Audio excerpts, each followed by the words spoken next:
WhatsApp foodie people, আজকে চলে গিয়েছিলাম নোয়াখালী মাইজদিতে অবস্থিত চাপঘর রেস্টুরেন্টে। এটাতে আমি আগেও কয়েকবার গিয়েছিলাম, বাট রিসেন্ট এবার গিয়ে দেখলাম যে তারা তাদের রেস্টুরেন্টকে অনেকটাই আপগ্রেডেশন করেছে।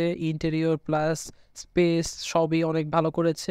সো এই হলো তাদের মেনু। এখানে অনেক রকম সেট মেনু আছে, প্লাস বেভারেজও আছে। তো আমি নিয়েছিলাম ওনাদের যেটা best selling item set menu 1 সেটা, অ্যান্ড সেট মেনু 7 নিয়েছিলাম। তো সেট মেনু 1-এ হচ্ছে একটা চিকেন চাপ থাকে, 3টা লুচি, কাবাব সস আর মেয়োনেজ। আর সেট মেনু 7-এ কঠিন চাপ নামে একটা চাপ থাকে, 3টা লুচি আর একই সব সেম।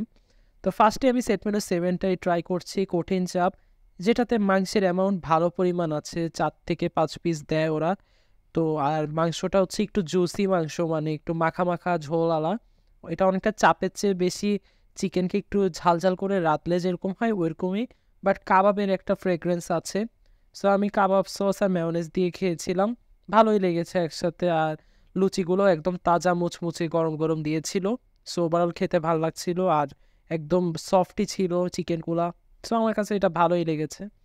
আর এটা হচ্ছে সেট মেনু 1, যেটা ওনাদের বেস্ট সেলিং আইটেম। এটা তো হচ্ছে একটা পিওর চিকেন চাপ দেয়, যেটা স্পাইস রেঞ্জটা হচ্ছে বেসিক, সবাই খেতে পারে। আর কাবাবিস ফ্লেভারটা এটাতে অনেকটা বেশি আছে চাপের, যেটা মেইন ফ্লেভার। বাকি সব সেম। সেট মেনু 1টার প্রাইস হচ্ছে 170 টাকা, আর সেট মেনু 7 হচ্ছে 190 টাকা। আর সাথে আমি মিন্ট লেমনেড নিয়েছিলাম 40 টাকা।